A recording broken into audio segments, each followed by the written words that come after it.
अज्ञानतिमिरन्धस्य ज्ञानञ्जनशलाकया चक्षुरुन्मिलितं येन तस्मै श्रीगुरवे नमः।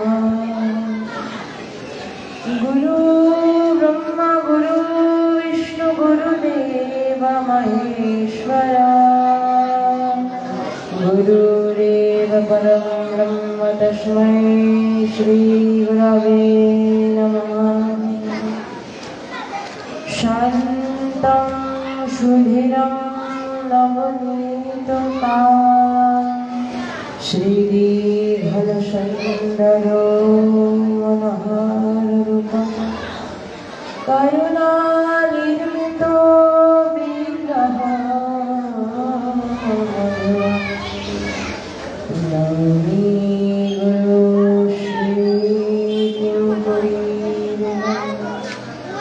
श्रीताय गौरकरुणामूर्ति गुरुकृपा गुरुर्मयेव श्रीगुरुराजसं वन्दे पदपद्मस्मरं गुरवे गौरचन्द्राय राधिकाय तदालये कृष्णाय कृष्णभक्ताय जगद्भक्ताय नमो नमः। वन्दे गुरुमीश भक्तामीश ईशवतारुका तत्प्रकाशं सदश्रुति कृष्णचैतन्यसंयुतं वृन्दावै तुलसीदेव्याय प्रियाय केशवाय कृष्ण भक्तिप्रदे सत्यवद्याय नमः। वञ्छाकल्पतरुभ्यश्च कृपासिद्धिभ्येव च पतितानां पावनेभ्यः शरणं नमः। जय रूप सनातनो भद्ररूपुना श्रीगोपाल भट्टदास এই ছাই গোসাইর করি চরণ বস্তম যাহা হইতে বিঘ্ননাশয় হইষ্ট পুরন এই সব গোসাই তোমরা মনে করো দয়া তোমাদের চরণে শরণ দিলাম গোপাল। সব শ্রোতা বৈষ্ণবের করি নমস্কার সবে পদ ধরি দেহ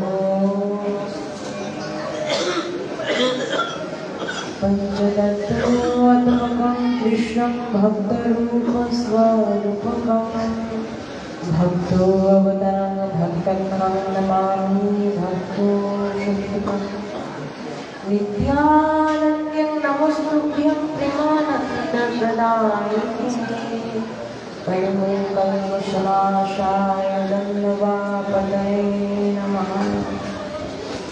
नमो महावदत्ताय कृष्णप्रेमप्रदायते कृष्णाय कृष्णचैतन्यनाम्ने गौरवीश नमः। नमो श्रीकालसत्याय जगन्नाथसुताय च सहिद्राय सपुत्राय सकलत्राते नमः। हे कृष्ण करुणा सिंधु दीनबन्धु जगत्पते गोपीश गोपीकान्त राधाकान्त नमोऽस्तुते। तप्तकाञ्चन गौराङ्गी राधे वृन्दावनेश्वरी वृषभानुसुते देवी त्वां प्रणमामि हरिप्रिये। मूकं करोति वाचलं पङ्गुं लङ्घयते गिरिं यत्कृपातमहं वन्दे परमानन्दमाधवम्। हरिनाम हरिनाम हरिनाम एव केवलम् कल्यो नस्तुभ्यो नस्तुभ्यो नस्तुभ्यो गतिरन्यथा जय श्री कृष्ण चैतन्य प्रभु नित्यानंद श्री अद्वैत गदाधर शिवासादि गौर भक्तवृंद। हरे कृष्ण कृष्ण कृष्ण हरे हरे, हरे राम राम राम हरे हरे। परम दल श्री गुरु प्रेमानंद निताय गौर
परम प्रेम पुरुषोत्तम अखिल रसामृत सिंधु अनंत कोटि विश्व ब्रह्मांडेर अधिनायक ईश्वर सर्वेश्वर सर्व अवतार शिरोमणि श्री नदियानंद आनंद कंठ गौर नित्यानंदेर अपार अनुकंपाय राधा मुरारी मोहनदाনের অহৈতুকী করুণায় আজ বঙ্গবসুন্ধরার শ্রী বারোবাজার শ্রী বিষ্ণু মন্দির শ্রী প্রাঙ্গণে অঙ্গনে ভাদ্র মাসস্থিত अखिल रसामृत सिंधु परतत्व सीमा श्री अद्वैत ब्रह्म ईश्वर तत्व स्वयं भगवान श्री कृष्णेर आविर्भाव तिथि तथा श्री जन्माष्टमी व्रत उपलक्षे आयोजित आजकेर এই শুভ মহতি আয়োজন। এই মহতি আয়োজনে সর্বারম্ভে শুভারম্ভে প্রারম্ভে प्रातस्मरणीय मोदीय श्री परम गुरुपादपद्म नित्यलीला प्रविष्ट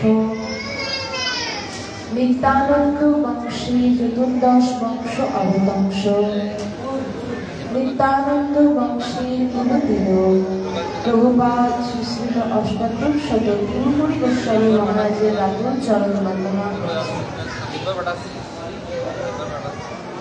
तत्पश्चाते मोदीय श्री गुरुवर्य नित्यलीला प्रविष्ट गौड़ीय वैष्णव भगवानेर उज्ज्वल मुकुटमणि वैष्णव सेवार मूर्तिमंत विग्रह कुंभ मेलार महामंडलीशान राधा मुरारी मोहन कुंजेर भूतपूर्व महंत अनंत विभूषित श्री श्री अष्टोत्तर शत मुरारी दास महाराजेर श्री रातुल चरणे भूलंकित प्रणाम ज्ञापन करछि। आजकेर এই শুভ মহতি অনুষ্ঠানে উপস্থিত সকল গৌর ভক্তবৃন্দ এবং ভক্তিমতী মায়েদের শ্রী রাতুল নানা চরণে বাদশ অধর অভাজন বিভাজন অনন্ত পরিক্রমান।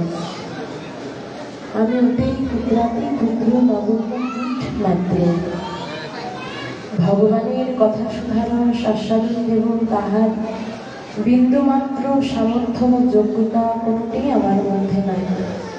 যদি শ্রী গুরুপাদ পদ্ম এবং শ্রী গুরুবর্গগণ তাদের শ্রীচরণে স্থানপূর্বক কৃপা কণা দ্বারা সঞ্চিত করেন এবং আপনারা যদি আপনাদের শ্রীচরণে আমাকে স্থান দিয়ে কৃপা কণা সঞ্চারিত করেন তবে অবশ্যই ভগবানের কথা শোনার আস্বাদন সম্ভব হবে।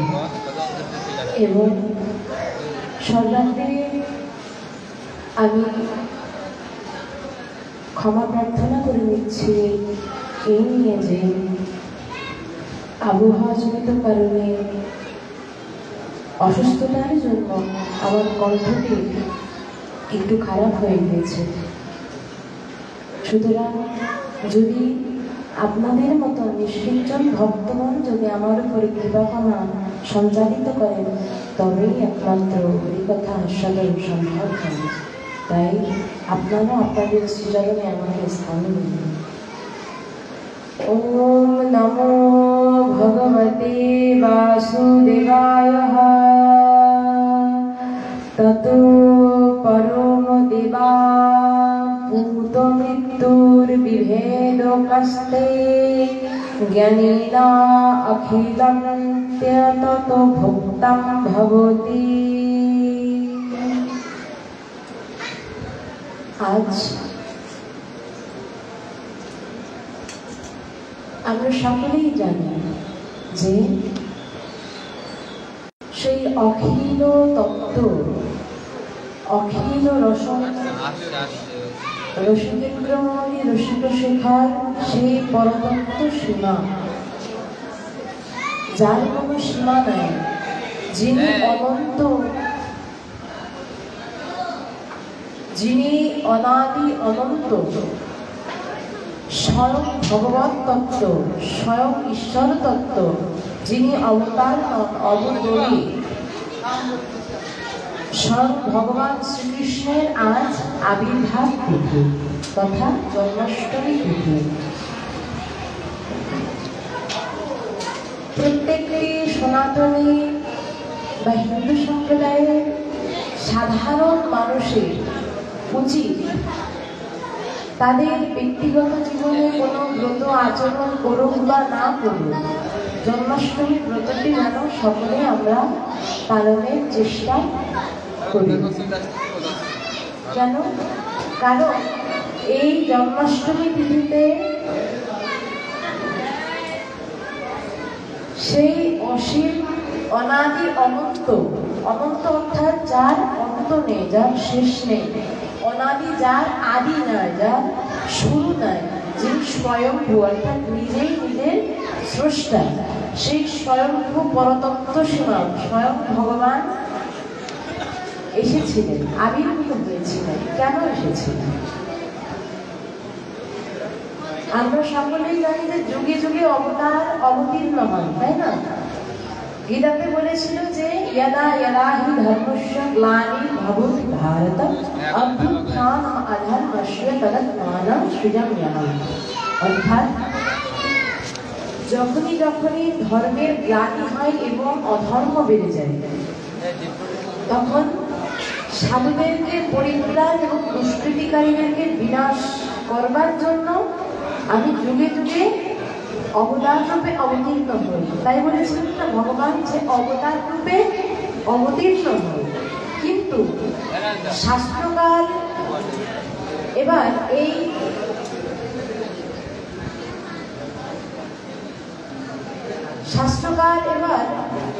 এই তিথিকে অতি মাহাত্ম্য সহিত বর্ণনা করতে গিয়ে বলেছেন যে এই তিথিতে শুধুমাত্র অবতারই আসেননি, স্বয়ং অবতরী এসেছিলেন, স্বয়ং অবতরী এসেছিলেন। সুতরাং এই অবতার এবং অবতরীর মধ্যে যে তত্ত্বটি, এটি আমাদের জানা উচিত। কারণ শাস্ত্রে বলেছিলেন, ভগবান বলেছেন যে জন্ম কর্ম চমে দিব্যম এবং যো ব্যক্তি তত্ত্বতা। অর্থাৎ গীতাতে ভগবান শ্রীকৃষ্ণ অর্জুনকে বলেছিলেন যে হে অর্জুন, এর পূর্বে তোমারও বহুবার জন্ম হয়েছে, আমারও বহুবার জন্ম হয়েছে, কিন্তু তোমার কিছুই স্মরণে দেয় না, তবে আমার সকল কিছু স্মরণে আছে এবং আমার এই আবির্ভাব, এই ইত্যাদি লীলাসমূহ যিনি তত্ত্ব সহিত যিনি জ্ঞান লাভ করেন বা হৃদয়ে ধারণ করেন, সে ব্যক্তির আর পুনর্জন্ম হয় না। পুনর্জন্ম, তার আর পুনর্জন্ম হয় না। সুতরাং আমাদেরকে সেই তত্ত্বটি সম্পর্কে আগে অবগত হতে হবে। এখানে মানে তথ্য না তত্ত্ব, তথ্যকেই না কয়েকটি উপাত্ত মিলে যেটি গঠিত হয় সেটি হচ্ছে তথ্য। অর্থাৎ যা লেখা আছে সেটি হুবহু মুখস্থ করলে আমরা তথ্য পেয়ে গেলাম। কিন্তু শুধুমাত্র তথ্যটুকু জানলেই হবে না, আমাদেরকে সেই তথ্য সম্বন্ধে অবগত হতে হবে। তাই সেই তত্ত্বে প্রবেশের পূর্বে আমি কমিটির বৃন্দদের শ্রীচরণ ধরে বিনীত প্রার্থনা, আকুল অনুরোধ করব যে যেন পরিবেশটা যেন একটু শান্ত হয়। কারণ শান্ত পরিবেশ না হলে আসলে ভগবানের আজকের এই মহা মহিমান্বিত রজনীতে আসলে হরিকথার মধ্যে প্রবেশে বিঘ্ন সৃষ্টি হয়। তাই আমি কমিটিবৃন্দের শ্রীচরণ ধরে বিনীত প্রার্থনা করব যেন একটু নিরাপদ পরিবেশ যেন আমরা পাই। সুতরাং আমাদেরকে আগে সেই তত্ত্ব সম্বন্ধে অবগত হতে হবে যে এই অবতার এবং অবতরীর মধ্যে কি পার্থক্য, বা অবতরী কেন আসলেন, অবতরীটি কে। তো গোপাল দাপনী উপনিষদে বলেছেন যে তত পরম দেবা পূত মৃত্যুর বিভেদ কাস্তে জ্ঞানী না অখিলাম তৎ ভুক্তাম ভগবতী। অর্থাৎ আমাদের এই অখিল বিশ্ব ব্রহ্মাণ্ডের মধ্যে, এই অনন্ত কোটি বিশ্ব ব্রহ্মাণ্ডের মধ্যে যে সুপ্রিম পাওয়ারটি আছে, অর্থাৎ যে অনন্ত শক্তিটি আছে, সেই সুপ্রিম পাওয়ারটি কি, বা ওই সুপ্রিম পাওয়ারটি কোনজন, কোথা থেকে আসছে, তার সোর্স কি। যেরূপ আমরা এই পৃথিবীর মধ্যে আলো পাই কোন সোর্সে, সূর্যের দ্বারা। এই ইলেকট্রিক বাল্বগুলো তো পরে উদ্ভাবিত হয়েছে এবং এগুলো তৈরি হয়েছে সূর্যের আলো থেকেই কিন্তু। উন্নত দেশগুলোতে টারবাইন ঘুরিয়ে বিদ্যুৎ উৎপাদন করা হচ্ছে। অর্থাৎ এই টারবাইনের পিছনে কি সেই বায়ু শক্তি এবং সূর্য শক্তি একসাথে মিশ্রিত করে এখানে বৈদ্যুতিক শক্তিতে রূপান্তরিত করা হয়। কিন্তু এই বিশ্ব মাঝে আলোর একমাত্র উৎস কি? সূর্য। সূর্য থেকেই আমাদের মধ্যে সেই আলোটি আসছে। তাহলে আমাদের এই বিশ্ব মধ্যে সেই সুপ্রিম পাওয়ার, সেই শক্তি, অনন্ত শক্তির মালিক কোনজন, বা সেই উৎসটি কি বললেন? সেই গোপাল দাপনী উপনিষদেই বললেন যে কৃষ্ণ ভব পরমম। অর্থাৎ একমাত্র স্বয়ং ভগবান শ্রীকৃষ্ণই হলেন সেই সুপ্রিম পাওয়ারের উৎস। তিনি হলেন একমাত্র সেই সুপ্রিম পাওয়ারের উৎস, যাকে জানলে আর জ্ঞানের কোনো অবশিষ্ট থাকে না, জানার আর কোনো অবশিষ্ট থাকে না, যাকে দর্শন করলে আর দেখার কোনো কিছু বাকি থাকে না। তিনি হলেন সেই সুপ্রিম পাওয়ার, তিনি হলেন সেই অনাদি তত্ত্ব। যং লব্ধা চাপরং লাভং মন্যতে নাধিকম তত যস্মিন স্থিতো ন দুঃখেন গুরুত্বপি বিচারতে। অর্থাৎ য লব্ধা চাপরং লাভং, যে জ্ঞান লাভ করলে, যে জ্ঞানকে জানলে, যাকে জানলে আর জ্ঞানের কোনো বাকি থাকে না, যাকে দর্শন করলে আর দেখার কোনো কিছু বাকি থাকে না, তিনি হলেন একমাত্র স্বয়ং সেই অদ্বয় পরতত্ত্ব সেবা ভগবান কৃষ্ণ, স্বয়ং ভগবান। তিনি হলেন সেই অখণ্ড পরতত্ত্ব সেবা। শাস্ত্রকার তাই বললেন যে যদি সেই অখণ্ড পরতত্ত্ব সীমা স্বয়ং ভগবানের কৃপায়, যদি স্বয়ং ভগবানের কৃপায় কেউ যদি সেই অখিল জ্ঞান সমুদ্র থেকে যদি বিন্দু পরিমাণ জ্ঞান যদি কেউ লাভ করে থাকে, তবু আর তার কখনো জ্ঞানের অবশিষ্ট থাকে না, জ্ঞানের বাকি থাকে না। তিনি সকল কিছু জানতে সক্ষম হয়ে যান।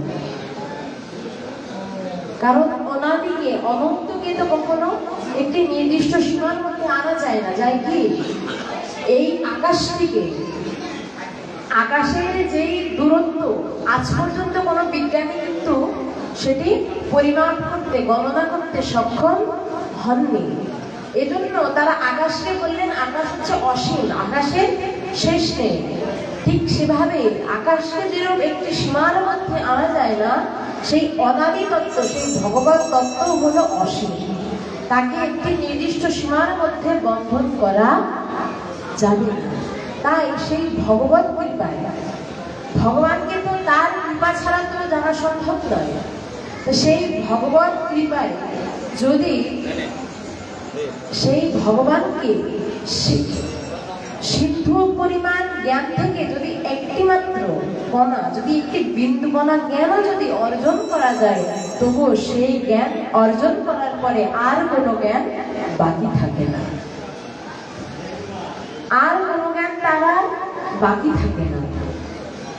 তা সেই অখিল ব্রহ্মাণ্ড কুলনায়ক ভগবানকে সৃষ্টিকর্তা ব্রহ্মা তার স্তুতিতে সেই সদপিতা চতুর্মুখ ব্রহ্মাজি ভগবানের স্তুতি করতে গিয়ে তিনি বললেন যে অনাদির আদি।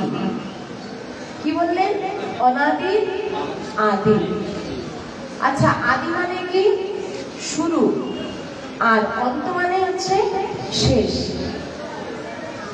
তা আমরা জানি যে এই বিশ্বের মধ্যে প্রত্যেকটি জিনিসেরই আদি বা অন্ত আছে, অর্থাৎ শুরু বা শেষ আছে। কিন্তু সৃষ্টিকর্তা ব্রহ্মা এই অখিল কুলনায়ককে বিশেষায়িত করতে গিয়ে বললেন যে অনাদির যিনি আদি, অর্থাৎ অনাদি অর্থাৎ যার কোনো শুরু নেই, সেই অনাদির যিনি আদি তিনি হলেন একমাত্র স্বয়ং ভগবান, সেই স্বয়ং পরতত্ত্ব সীমা। এবং বেদ আদি শাস্ত্রকারগণ সেই পরতত্ত্ব সীমাকে বললেন যে তিনি হচ্ছেন কার্য কারণ তত্ত্ব। অর্থাৎ এই যে আমার গলের যে মালাটি, এই মালাতে ফুলগুলো গ্রথিত আছে, তাই না? পুষ্পগুলো একটি সুন্দর বিন্যস্ত ভাবে গ্রথিত আছে। এখানে কি ফুলই কি প্রধান উপাদান? বা এই মালাটি তৈরি করতে গেলে শুধুমাত্র কি ফুলটির প্রয়োজন? বললেন না। আর কি প্রয়োজন? বললেন সুতো, সুতার প্রয়োজন, না হলে মালাটি গাঁথা সম্ভব হবে না।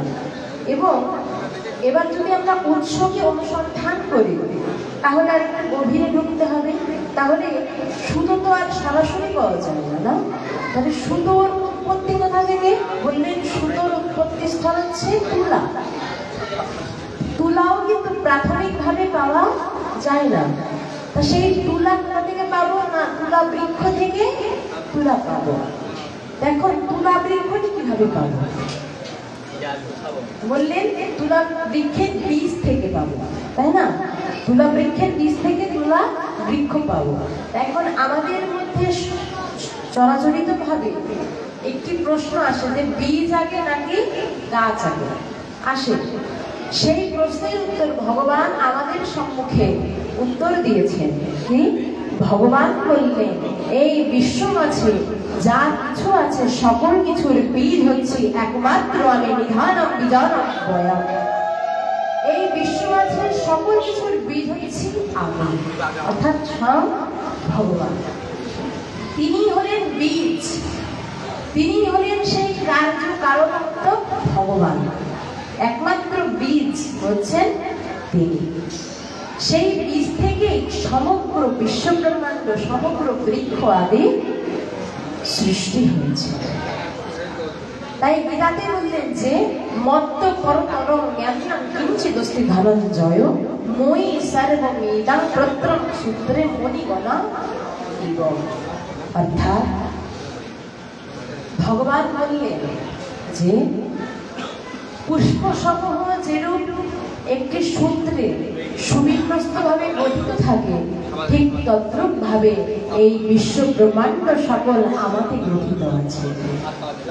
ভগবান নিজে বললেন যে একটি সূত্র বা সুতার মধ্যে পুষ্প বা ফুল সমূহ যেরূপ সুবিন্যস্ত ভাবে গঠিত থাকে, অর্থাৎ মালাটি যেরূপ ভাবে কাটা থাকে, ঠিক সেরূপ ভাবে এই পুষ্পগুলো জানা হচ্ছে এক একটি ব্রহ্মাণ্ড। পুষ্পগুলো হচ্ছে এক একটি কি ব্রহ্মাণ্ড, এবং এটি কোথায় গাথা আছে না, একমাত্র স্বয়ং ভগবানই গঠিত আছে। ভগবান নিজে বললেন যে প্রত্যেক সূত্রে মণিগণা ইব, এই বিশ্ব ব্রহ্মাণ্ডগুলো সূত্রের ন্যায় আমাদের গ্রথিত আছে। তো সেই পরতত্ত্ব সীমা স্বয়ং ভগবানের স্বরূপটি কেমন? আমাদের মধ্যে এই স্বরূপ বা রূপের আবার পার্থক্য আছে না? এখন আপনারা আমাকে যেটি দেখছেন এটি হচ্ছে আমার স্বরূপ, এটি কিন্তু আমার রূপ নয়, এটি হচ্ছে আমার স্বরূপ। তাহলে আমার রূপ কোনটা না, যখন আমি গৃহে ফিরে যাব বা আমার দৈনন্দিন কর্মে যখন আমি নিজেকে নিয়োজিত করব, তখন ওটি হবে আমার রূপ। ঠিক সেভাবে ভগবানের স্বরূপ বা রূপ কোনটা বললেন, বিভিন্ন মন্দিরে বা যেমন ধরুন মদন মোহন, বাকি বিহারী, রাধা বল্লভ, রাধা মুরারি মোহনলাল জি, এই যে মন্দিরগুলোতে ভগবানগুলো যেভাবে সেবিত হয়, এগুলো হচ্ছে ভগবানের এক একটি স্বরূপ। এগুলো কি বললেন? এগুলো হচ্ছে ভগবানের স্বরূপ। তাহলে রূপ কোনটা না, ভগবান যখন নিজের সেই লীলা মাধুর্য দ্বারা লীলা কার্য আদি সম্পাদন করেন, তখন সেটি হচ্ছে ভগবানের রূপ, সেটি হচ্ছে ভগবানের সেই আসল পরিচয়, আসল ব্যক্তিত্ব হচ্ছে তখন। সুতরাং ভগবানের এই স্বরূপটি কেমন, তাই বললেন যে অনন্যাপেক্ষী যৎ রূপম স্বয়ং রূপাস উচ্যতে, যার ভগবত্তা নিয়ে অন্যের ভগবত্তা, যার সর্বশ্রেষ্ঠ ঐশ্বর্য ও মাধুর্য অপরের অপেক্ষা রাখে না, তিনি স্বয়ংরূপ। অর্থাৎ ভগবানের স্বয়ংরূপ কি বললেন, যে যার ভগবত তত্ত্ব দ্বারা অন্যরা তত্ত্ব আদি প্রকাশ করে। কিরূপ না, স্বয়ং ভগবান তো একজন, তাই না? স্বয়ং ভগবান হচ্ছে কতজন? একজন। তো আমরা বলতে এত দ্বিধার মধ্যে আছি না, ভগবান কি আরো দুই তিনজন আছে নাকি? স্বয়ং ভগবান কয়জন? একজন। একজন। কিন্তু বর্তমানে দেখা যাচ্ছে আমাদের সমাজের মধ্যে এই ভগবানের যে লিস্ট, এই লিস্টটি যেন ক্রমাগত বেড়েই চলেছে। ভগবানের যে লিস্ট, এই লিস্ট যেন বেড়ে চলেছে। তো এরকম হতে হতে এরকম পর্যায়ে গিয়েছি আমরা যে যদি কখনো কোনো ব্যক্তি বিপদে বা দুঃসময়ে পড়ে, তখন তো একজনকে স্মরণ করতে হয় না? একজন সৃষ্টিকর্তা বা যিনি আমার অধিকর্তা, এমন তো একজনকে স্মরণ করতে হবে। তো সেই দুঃসময়ে স্মরণ করতে হবে, তখনও মনে আসে যে কার নাম স্মরণ করবো, কোন ভগবানের নাম স্মরণ করবো, এরকম আমাদের মনে হয়। এটি আসলেও আমাদের উচিত নয়, কারণ স্বয়ং ভগবান আমাদের মধ্যে একজন। ভগবান তত্ত্ব একটি, কারণ শাস্ত্রে বেদে বলেছেন যে ঈশ্বর এক মেবা অদ্বিতীয়ম, অর্থাৎ ঈশ্বর এক এবং অদ্বিতীয়, যার দ্বিতীয় কেউ নেই। সুতরাং আমাদের এই ঈশ্বর তত্ত্ব, ভগবান তত্ত্ব, ভগবান যে কতজন, তাহাই আজ আমরা বিশ্লেষণ করব, জানব, জ্ঞান লাভ করব। তাই বললেন যার ভগবত্তা নিয়ে অন্যরা ভগবত্তা, এবং যার সর্বশ্রেষ্ঠ ঐশ্বর্য ও মাধুর্য অপরের অপেক্ষা রাখে না, তিনি হলেন স্বয়ংরূপ। অর্থাৎ আমরা যে সকল দেবদেবী বা ভগবানের যে সকল গুণ, লীলাবতার বা আবেশাবতার যা কিছু দেখি, এগুলো হচ্ছে ভগবানের অংশ বা আবেশাবতার, এগুলো স্বয়ংরূপ না। যেমন ধরুন যে সকল অবতার আমাদের মধ্যে আসে, যেমন নৃসিংহ, বামন অবতার, মৎস্য অবতার, কুর্ম অবতার, বরাহ অবতার, যে সকল অবতারাদি এসেছেন, এরা কিন্তু সকলেই ভগবানের আবেশ অবতার বা অংশাবতার বা লীলা অবতার, স্বয়ং ভগবান কিন্তু নন। তো এই সকল আবেশাবতার বা লীলাবতারগুলো কোথা থেকে এই মাধুর্য বা ঐশ্বর্য পেয়ে থাকেন? বললেন এনারা সকলেই স্বয়ং ভগবান শ্রীকৃষ্ণের চরণ থেকে এই ঐশ্বর্য বা মাধুর্য গুণ প্রাপ্ত করে জগতের মধ্যে লীলা বিস্তার করে থাকে। এটি হচ্ছে স্বয়ং ভগবানের স্বয়ংরূপ স্বরূপ। তো ভগবানের অর্থাৎ এই ঈশ্বরের রূপ প্রকাশ করতে গিয়ে, অর্থাৎ এই যে স্বরূপটি বললাম না, এই স্বরূপটি প্রকাশ করতে গিয়ে বলেছেন যে স্বরূপ হয় 3 প্রকার। কয় প্রকার? 3 প্রকার। কিভাবে না? বদন্তি তত্তত্ত্ব বিদস্বম ইয়দ জ্ঞানমদ্বয়ম ব্রহ্মেতি পরমাত্মেতি ভগবানেতি সত্যতে। অর্থাৎ বদন্তি তত্ত্ব বিদস্বম, এখানে শাস্ত্রকারগণ তত্ত্ব বিশ্লেষণ করছেন যে তত্ত্ব কি, এবং এটি শুধুমাত্রই তত্ত্ব নয়, যজ জ্ঞানম অদ্বয়ম, যে জ্ঞানের আর দ্বিতীয় কোনো কিছু নেই, যেই জ্ঞান জানলে আর দ্বিতীয় কোনো কিছু জানবার প্রয়োজন হয় না, সেটি হচ্ছে অদ্বয় জ্ঞান। তো সেই অদ্বয় জ্ঞানের বিশ্লেষণ করতে গিয়ে বললেন যে এই ঈশ্বর তত্ত্বটি 3 ভাগে বিভক্ত হয়েছে। আমরা সকলেই জানি যে ভগবান শ্রীকৃষ্ণের জন্মলীলা আবির্ভাব লীলা কিভাবে হয়েছে আমরা সকলেই জানি, কিন্তু কিভাবে হয়েছে বা কেন হয়েছে এটি কিন্তু আমরা জানি না। সুতরাং শুনতে একটু কঠিন বা গুরুগম্ভীর লাগলেও আমরা একটু মনোনিবেশ করবার চেষ্টা করি, কারণ আমাদের সেই তত্ত্বের সন্ধানই কিন্তু প্রধান। তথ্য শুনে শুনে দেখে দেখে মুখস্থ করা যায়, কিন্তু তত্ত্ব যদি নিজের হৃদয়ে অনুধাবন না করা যায় তবে কখনোই নিজের উন্নতি সম্ভব হয় না। তাই আমরা সেই অদ্বয় তত্ত্বকেই আজ আমরা জ্ঞান লাভ করব। তো বললেন সেই ঈশ্বরের 3টি স্বরূপ কি? ব্রহ্মেতি পরমাত্মেতি ভগবানেতি সত্যতে। অর্থাৎ ব্রহ্ম, পরমাত্মা এবং ভগবান। ঈশ্বর তত্ত্বকে ভাঙলে হয় 3টি তত্ত্ব, ব্রহ্ম, পরমাত্মা এবং ভগবান। তাই এর মধ্যে এই ব্রহ্মটি কি? বললেন ইয়াদৈত্বম ব্রহ্ম উপনিষদি তদপশ্য তনুভাই ইয়া আত্মত্ব জামি পুরুষ ইতি শুভ সংসা বিভাগ। অর্থাৎ এই 3 তত্ত্বের মধ্যে ব্রহ্ম হলো কি না? তাহার অঙ্গের শুদ্ধ কিরণমণ্ডল।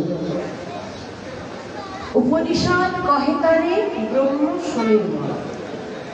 অর্থাৎ স্বয়ং যে ঈশ্বর তত্ত্ব,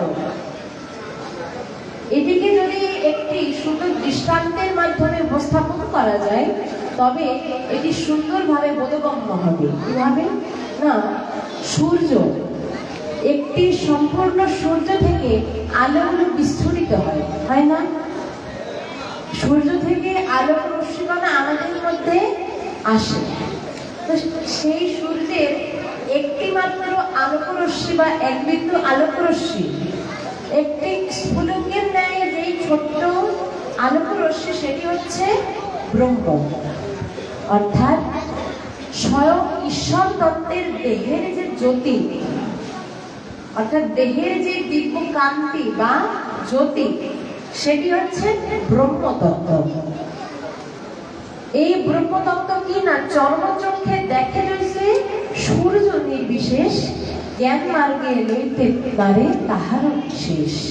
অর্থাৎ এই জ্ঞান মার্গের উপাসনা যারা করেন তাহারা এই নির্গুণ ব্রহ্মের উপাসনা করে থাকেন। আমাদের সনাতন ধর্মের জগৎগুরু শঙ্করাচার্যের নাম আমরা সকলেই শুনেছি না? অদ্বৈতবাদী জগৎগুরু শঙ্করাচার্য যিনি বলেছিলেন যে অহং ব্রহ্মস্মি, আমি ব্রহ্ম, যিনি নিরাকার ব্রহ্মের কথা জগতে প্রচার করেছিলেন। গীতাতে তাই বললেন যে এই নির্গুণ ব্রহ্মের উপাসনা খুবই কষ্টকর। क्लेशो हतिक्तारोस्तेषां व्यक्तः शब्दचतुष्टयम् अव्यक्ता हि गतिर्दुःखं देहो बुद्धिः प्राप्यते। অব্যক্ত ব্রহ্মের উপাসনা খুবই কষ্টকর। গীতাতে ভগবান ভক্তি যোগে দ্বাদশ অধ্যায়ে বললেন, কেন? কারণ এই ব্রহ্ম হচ্ছে নির্গুণ, নির্বিশেষ, এর কোনো আকার নেই। সাউন্ড সিস্টেম আগে যেরকম ছিল ওটাই ভালো ছিল। তো এই ব্রহ্ম হচ্ছে নির্গুণ, নির্বিশেষ, যার কোনো আকার নেই।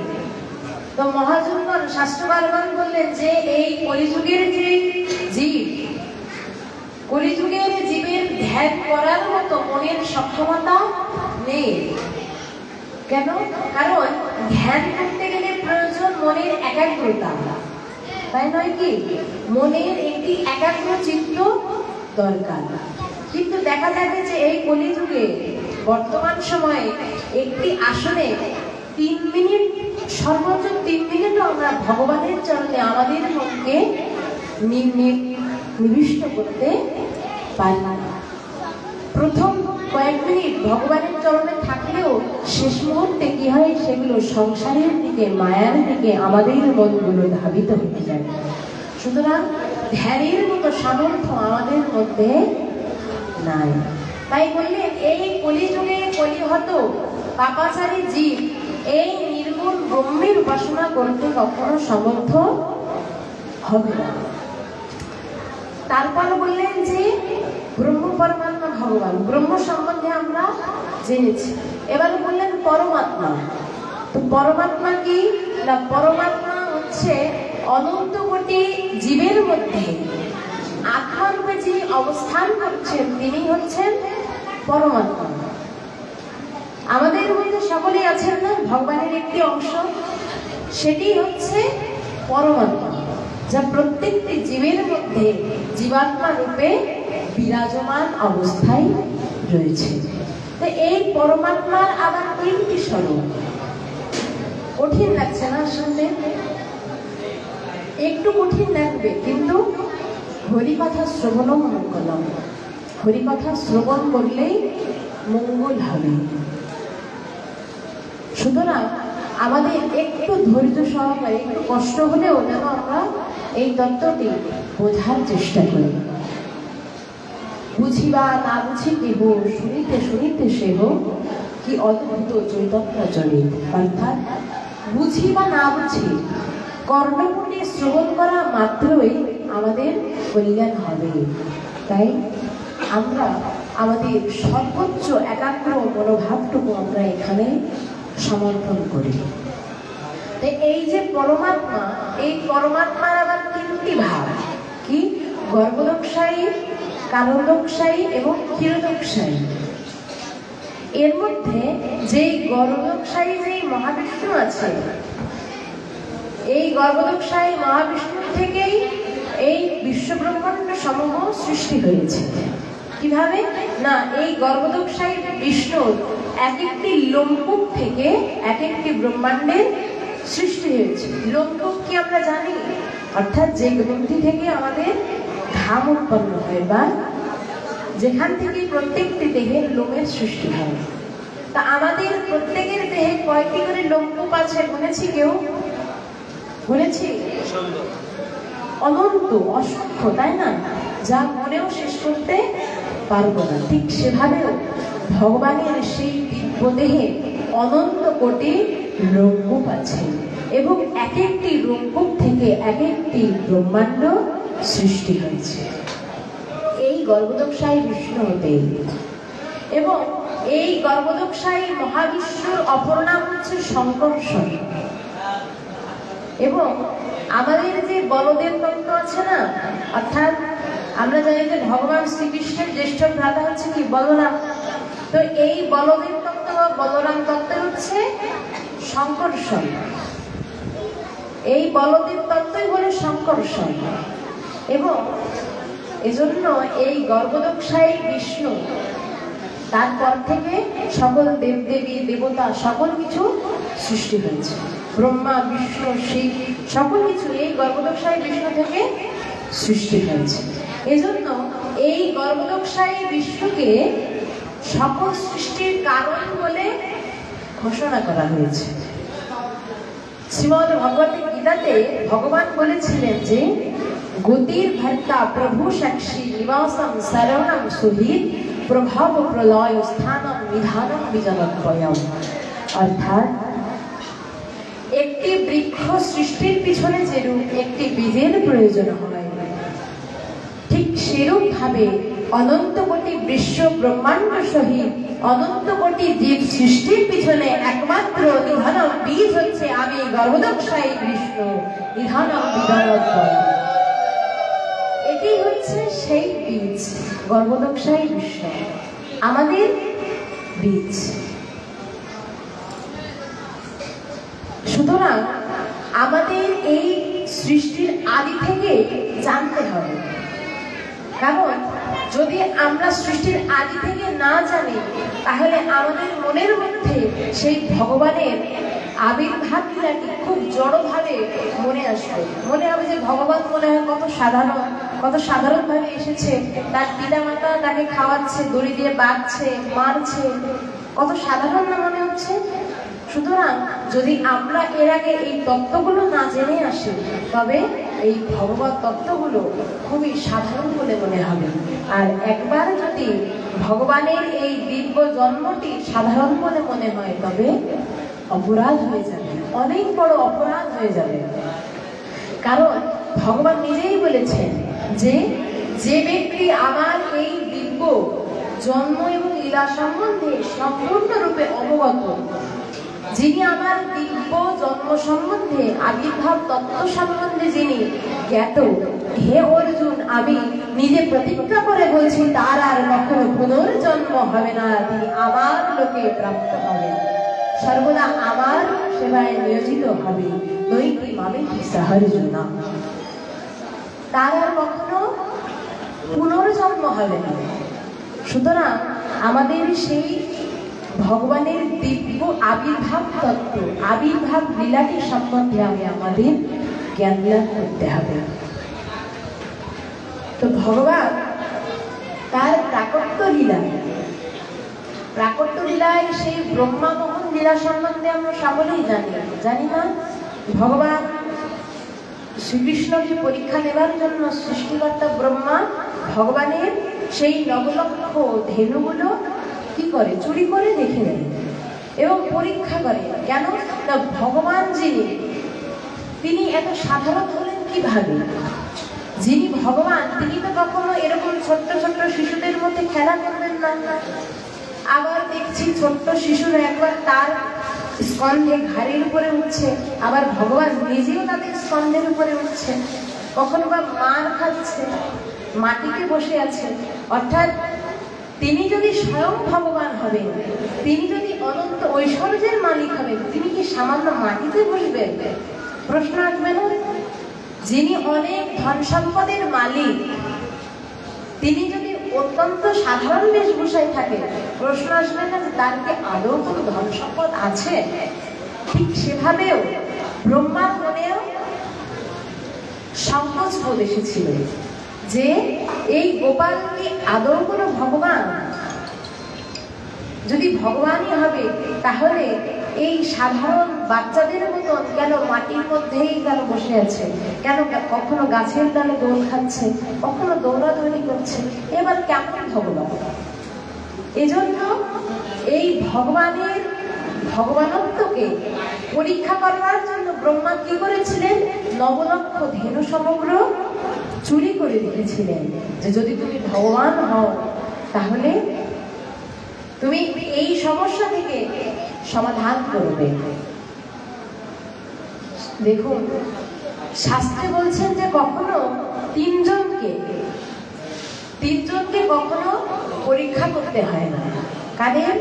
প্রথমেই বললেন ভগবান, স্বয়ং ভগবানকে কখনো পরীক্ষা করতে নেই, ভগবত তত্ত্বদেরকে কখনো পরীক্ষা করতে নেই। এবং দ্বিতীয়ত বললেন শ্রী গুরুদেবকে কখনো পরীক্ষা করতে নেই। তাহলে এখন প্রশ্ন উঠতে পারে যে যদি আমি গুরুদেবকে পরীক্ষা না করি, যাচাই না করি, তাহলে আমি সদ্গুরুদেব চিনব কিভাবে আর নিজের গুরুকরণই বা করবো কিভাবে? তো সেই উত্তরেও শাস্ত্রকার বললেন যে তুমি গুরুকরণের পূর্বে সেখানে যাচাই বিচার করো, শাস্ত্র দেখে প্রশ্ন করো, জিজ্ঞাসা করো, কিন্তু তাকে ছোট করার জন্য যেন কখনো প্রশ্ন করো না। ছোট করবার জন্য, তাকে নিচু করবার জন্য কখনো প্রশ্ন করো না। এবং যখন তোমার গুরুকর্ম হয়ে যাবে তখন তারপর থেকে যদি কোনো ভুল দর্শিত হয় তবে গুরুদেবের লীলা মনে করে সেটিকে গ্রহণ করবে। গুরুদেবকে কখনো পরীক্ষা করতে নেই। আর তৃতীয়ত হলেন মাতা পিতা। মাতা পিতাকে কখনো পরীক্ষার দৃষ্টিতে দেখতে নেই। এই তিনজনকে কখনো পরীক্ষা করতে যাবেন না, তাহলে অনেক বড় ভুল হয়ে যাবে। ভুল যেরূপ ব্রহ্মা করেছিলেন। তো যখন ব্রহ্মা সেই 9 লক্ষ ধেনু বৎসর চুরি করলেন, ভগবান তো অন্তর্যামী, তিনি সকল কিছু জানেন না, তখন তিনি নিজ লীলার দ্বারায়, নিজ ঐশ্বর্য লীলার দ্বারায় প্রত্যেকটি গৃহে গৃহে সেই ধেনুগুলো সকল ফিরিয়ে দিলেন। আরেকটি রূপ করে সৃষ্টি করে প্রত্যেকটি গৃহে সেই ধেনু বৎসরগুলো পাঠিয়ে দিলেন, তাদের সখাগুলোকেও পাঠিয়ে দিলেন। এবং ব্রহ্মা এহেন লীলা দেখে তার মনে এবার প্রশ্ন জেগেছে যে তাহলে তো আমার অনেক বড় ভুল হয়ে গেছে। এই তো আসলে স্বয়ং ভগবান, তাছাড়া তো এহেন লীলা তো করবার মতো সামর্থ্য তো ত্রিভুবনে কারণ নাই।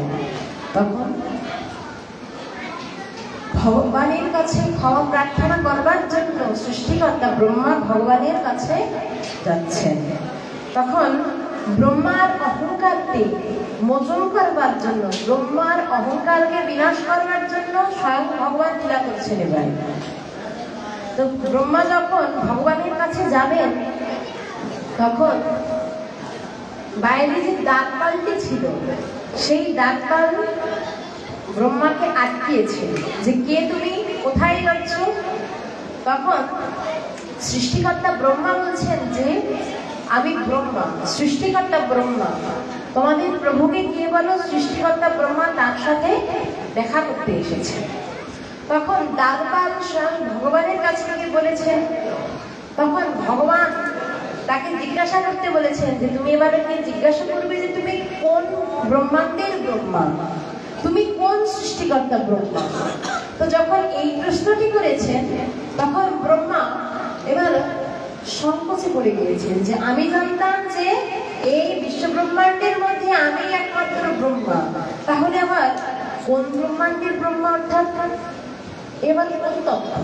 তখন ব্রহ্মা ভাবছেন যে তাহলে আমি এবার বলি যে সাধারণত ভগবান ভক্তবৎসল, ভক্তের গুণ মহিমা শুনলে ভগবান সেখানে নরম হয়ে যায়, তাই না?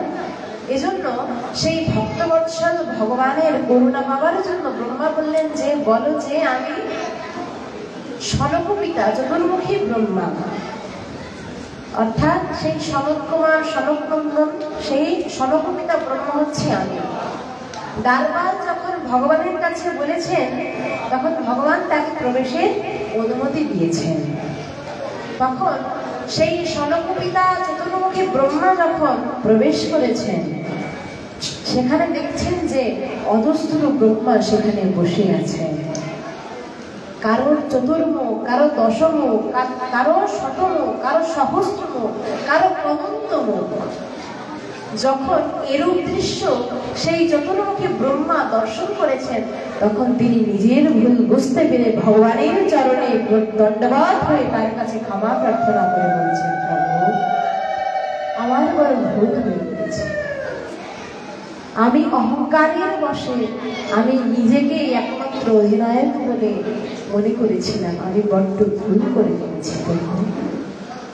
সুতরাং সেই সৃষ্টিকর্তা ব্রহ্মা যেখানে ভগবানের গুণ কথা, ভগবানের লীলা সমূহ বুঝতে পারে না, সেখানে আমার মতো পথিক কিভাবে ভগবানের সেই লীলা কথা বুঝতে পারে?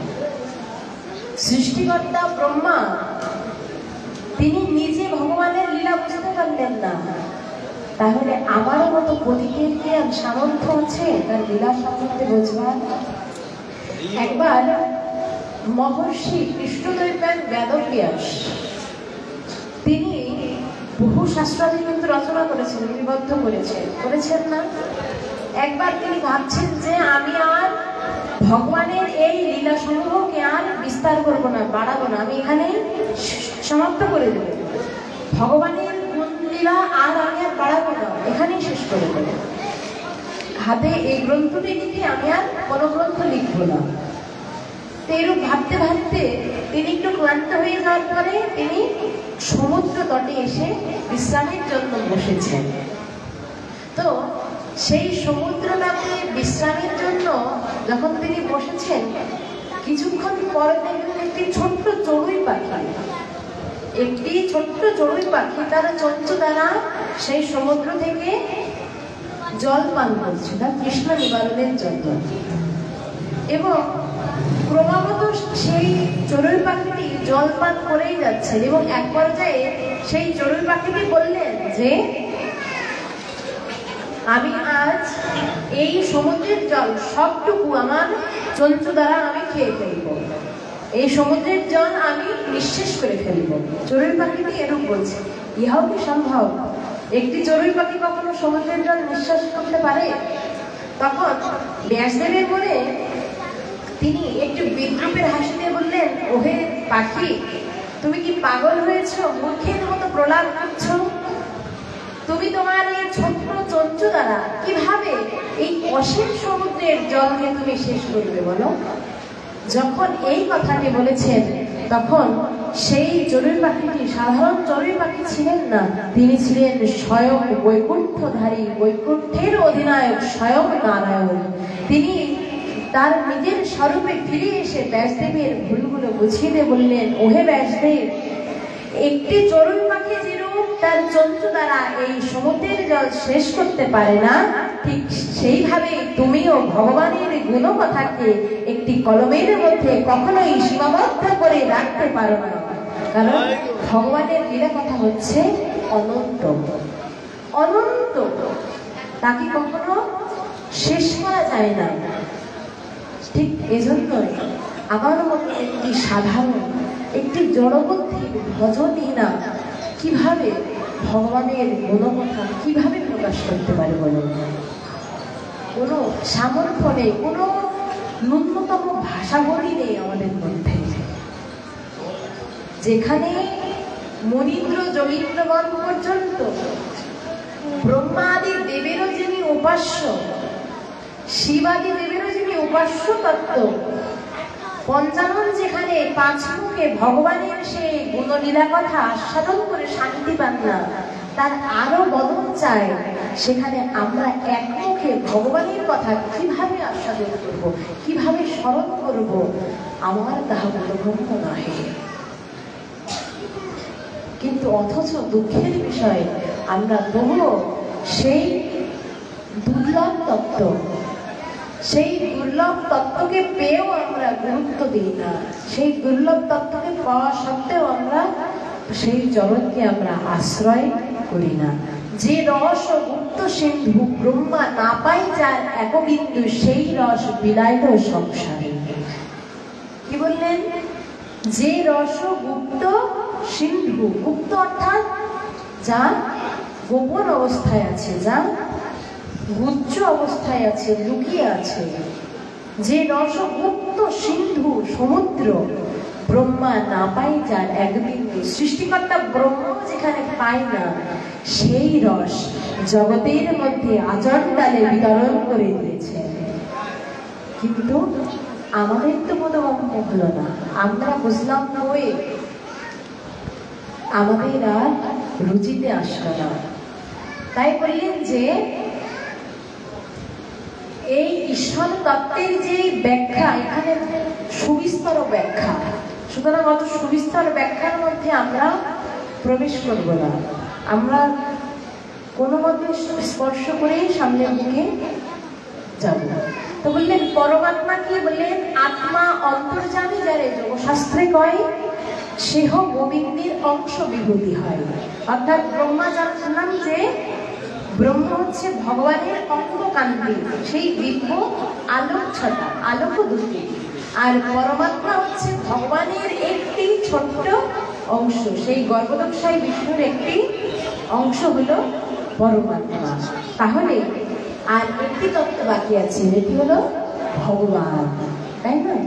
তো ভগবান তত্ত্ব কি বললেন? এতে চাক্ষ কলাপংশ কৃষ্ণস্তু ভগবান স্বয়ং ইন্দ্রাবলী ব্যাকুলম লোকমরিয়ম তির্বিলিঙ্গে। অর্থাৎ এই ভগবান তত্ত্ব কে? এই ভগবান তত্ত্বটি কি বললেন? ইনি সেই ব্রজের ব্রজেন্দ্র নন্দন, সেই গোপবেশ গোপ অভিমান, সেই অখিল রসনেন্দ্র সিন্ধু রসিকেন্দ্র মৌলি রসিক শেখর, যিনি মুরলীধারী ত্রিভঙ্গ মুরারি স্বয়ং শ্রীকৃষ্ণই হলেন সেই ভগবান তত্ত্ব। বলি শ্রীকৃষ্ণ ভগবান কি, শ্রীকৃষ্ণ ভগবান কি, স্বয়ং ভগবান সেই পরতত্ত্ব সীমা শ্রীকৃষ্ণ ভগবান কি জয়। তিনি হলেন আমাদের সেই একমাত্র ভগবত তত্ত্ব।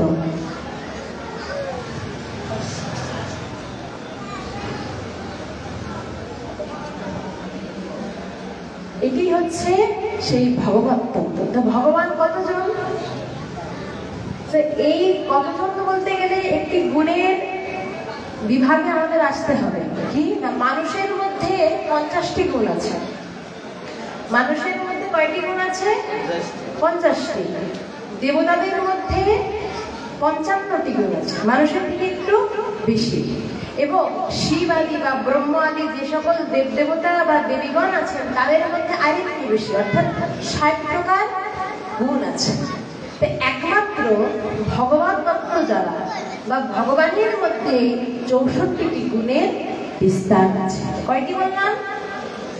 64।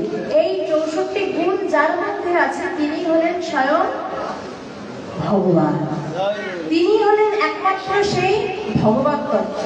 তো সেই 64, অর্থাৎ দেবতাদের ছিল 60টি গুণ, আর ঈশ্বর তত্ত্বের মধ্যে 64, 4টি গুণ বেশি না? তো এই 4টি গুণ হচ্ছে ভগবানের 4টি মাধুর্য। কয়টি মাধুর্য? 4টি মাধুর্য। একটি হচ্ছে রূপ মাধুর্য, লীলা মাধুর্য, বেণু মাধুর্য এবং প্রেম মাধুর্য। এই 4 প্রকার মাধুর্য শুধুমাত্র ভগবানের মধ্যেই বিরাজমান, আর কারোর মধ্যে বিরাজমান নেই। এবং এই ভগবানের মধ্যে, ভগবানের হস্তে এবং চরণে বিশেষ বিশেষ কিছু চিহ্ন আছে, 19 প্রকার চিহ্ন আছে, আছে না? সুতরাং হুট করে আমাদের মধ্য থেকে যদি কেউ নিজেকে ভগবান বলে দাবি করে, তখন প্রথমে তার গুণগুলো দেখতে হবে, তৎপরবর্তীতে তার হস্তে এবং চরণে সেই চিহ্নগুলো দর্শন করতে হবে। যদি সবগুলো থাকে তবেই তিনি ভগবান, নতুবা তাকে ভগবান বলে স্বীকার করা উচিত হবে না। সুতরাং আমাদের এই ভগবান তত্ত্ব নিয়ে যে ডাউটটি ছিল সেটি তো ক্লিয়ার হয়েছে, যে যাদের কাছে যেই তত্ত্বের মধ্যে 64 প্রকার গুণ এবং যেই ভজগস্বঙ্কুশের চিহ্ন সমূহ আছে তিনি একমাত্র ভগবান। তো ভগবান প্রত্যেকটি সময় কিন্তু স্বয়ং ভগবান আসেন না, সেটিরও সময় বিভাগ আছে। তো সেটিকে আমরা যাব না। আমরা এখন আশাদত্ত স্বয়ং ভগবান কেন এই যুগেই কেন আসলেন, অর্থাৎ এই বৈবস্বত মন্বন্তরেই কেন স্বয়ং ভগবান তিনি আসলেন।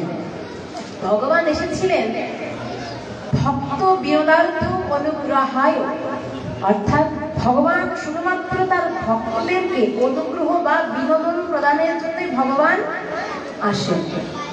তো এই যুগে ভগবানের আসার, সেই দ্বাপর যুগে ভগবানের আসার পিছনে 4 জন ব্যক্তি, 4 জন ভক্তের অভিলাষ ছিল। কয়জন ভক্তের? 4 জন ভক্তের। তন্মধ্যে প্রথম যে অভিলাষটি ছিল সেটি হচ্ছে মাতা দেবকী। তিনি শুধুমাত্র যে ওই দ্বাপর যুগে যে প্রার্থনাটি করেছিলেন তা নয়, সেই পূর্ব যুগে অর্থাৎ সায়ম্ভব মন্বন্তরে সুতপা এবং কৃষ্ণী নামক দুই ভক্ত ছিল। তো সেই সুতপা এবং কৃষ্ণে ভগবানের তপস্যা করছিল। তপস্যা করার পরে, বহু তপস্যার পরে যখন ভগবান সন্তুষ্ট হয়ে দর্শন দিলেন এবং বর চাইতে বললেন, তখন সুতপা এবং কৃষ্ণ বললেন যে হে প্রভু, হে ভগবান, আমাদেরকে তোমার মতন একটি পুত্র সন্তান প্রদান করো। এখন ভগবান যেহেতু ভক্ত বিনোদার্থ আসেন, ভগবান ভক্তের সকল ইচ্ছা পূরণ করে, কিন্তু ভক্ত চাইলেন যে তোমার মতন পুত্র দরকার। তো এই ত্রিভুবনে ভগবানের মতো তো দূরে থাক, ভগবানের সমানও কেউ নেই। আছে কি? আছে? একটু কথা বলতে হবে না। ভগবানের সমানও কেউ নেই, ভগবানের মতো কেউ নেই। তো শাস্ত্রে বিধান আছে, যদি সেই প্রার্থিত বস্তুটি, বরটি আশীর্বাদ না করা যায়, তবে তার সমমূল্য 3টি বর প্রদান করতে হবে। যেহেতু ভগবান তার মতন কোনো সন্তান দিতে পারলেন না, তাই ভগবান নিজে সেই সুতপা এবং কৃষ্ণের কাছে প্রতিজ্ঞা করলেন, ওহে ভক্ত, আগামী 3 জন্ম আমি তোমার গর্ভে পুত্র সন্তান রূপে আসব।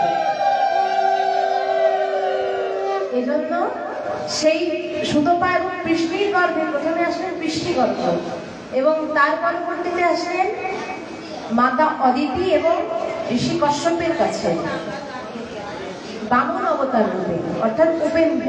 এবং শেষ যিনি আসলেন তিনি হলেন এই দাপরের স্বয়ং ভগবান শ্রীকৃষ্ণ। এই হলেন একজনের ইচ্ছা। এবং দ্বিতীয় জনের ইচ্ছা কিনা সত্যব্রত মুনির ইচ্ছা। সত্যব্রত মুনির কি ইচ্ছা ছিল যে না, তিনি সাধারণত যারা মুনি বা যারা ঋষি আছেন তারা কি ধ্যানে, মনে, স্মরণে ভগবানের লীলা স্মরণ করেন না? তিনি একবার ভগবানের লীলা স্মরণ করতে করতে করতে করতে ভগবানের দামবন্ধন লীলাটি তার বড় মনে লাগে। দামবন্ধন লীলাটি, ভগবানের দামবন্ধন লীলাটি তার বড় পছন্দ হয়। যে কেন পছন্দ হয়? কারণ ভগবান হচ্ছে কি অনন্ত। একটি আকাশকে কখনো বাঁধা যাবে? একটি আকাশকে যদি আমি মনে করি বাঁধবো, বাঁধতে পারবো? ঠিক সেইভাবেই ভগবান হচ্ছে কি অনন্ত। ভগবান কিন্তু বাধা সম্ভব না, কিন্তু মা যশোদা এখানে তার ভক্তি ডোরে, প্রেম ডোরে স্বয়ং অনন্ত সীমা সেই ভগবানকে পর্যন্ত তিনি বেঁধে ফেললেন।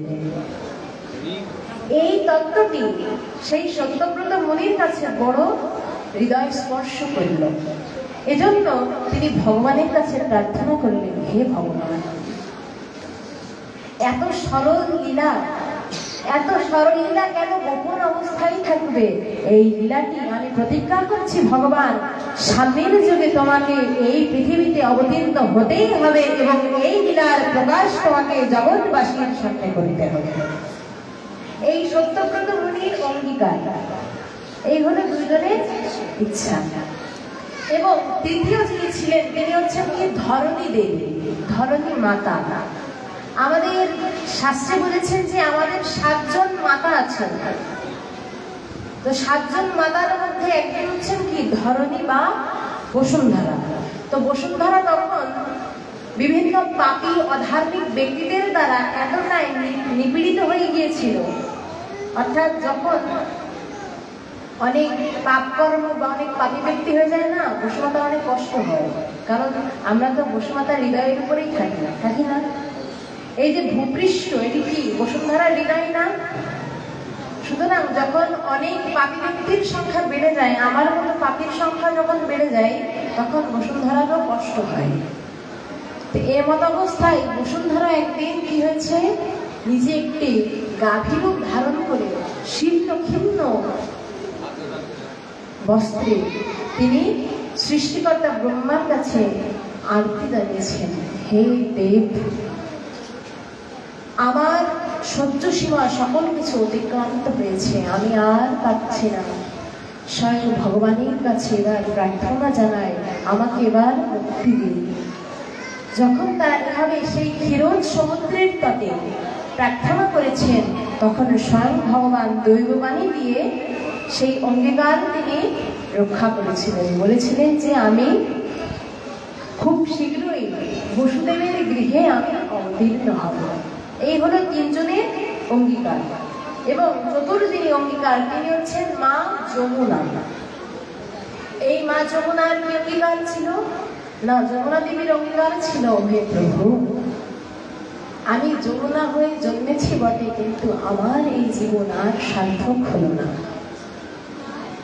আমি যমুনা হয়ে যদি তোমার চরণকে যদি ধৌত না করাতে পারি, যদি তোমার চরণকে যদি স্পর্শ করে তোমার চরণকে যদি পরিষ্কার না করাতে পারি, তাহলে আমার যমুনা জীবন ধন্য হবে না। প্রভু তুমি আমার এই যমুনা জীবন ধন্য করো।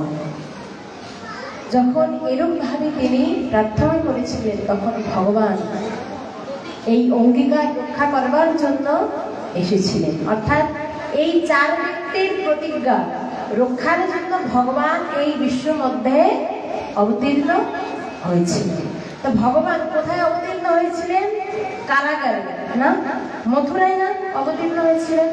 তো আমরাও এক প্রকারে সেই মথুরাতেই আছি, আমরাও এক প্রকারে সেই মথুরাতেই আছে। কিভাবে না, মথুরাতে ছিল ঐশ্বর্যের স্থান, এবং সেখানে শুধুমাত্র ঐশ্বর্যই ছিল না, সেখানে বসুদেব এবং মাতা দেবকীকে শৃঙ্খলে শিকল দ্বারা তাদের হস্তপদ বন্ধন করা হয়েছিল। ঠিক সেভাবেই আমরাও সংসারে একটি শিকলে বন্ধিত অবস্থায় আছি, আছে না? কি শিকল? মায়ার শিকল। আমরা সবসময় এই মায়ের শিকলের দ্বারা আবদ্ধ হয়ে আছি, এবং এই মায়ের দাসত্ব করতে করতে আমরা বলি যে ভগবানকে কখন স্মরণ করবো, সময় তো পাই না, কিভাবে ভগবান সেবা করবো।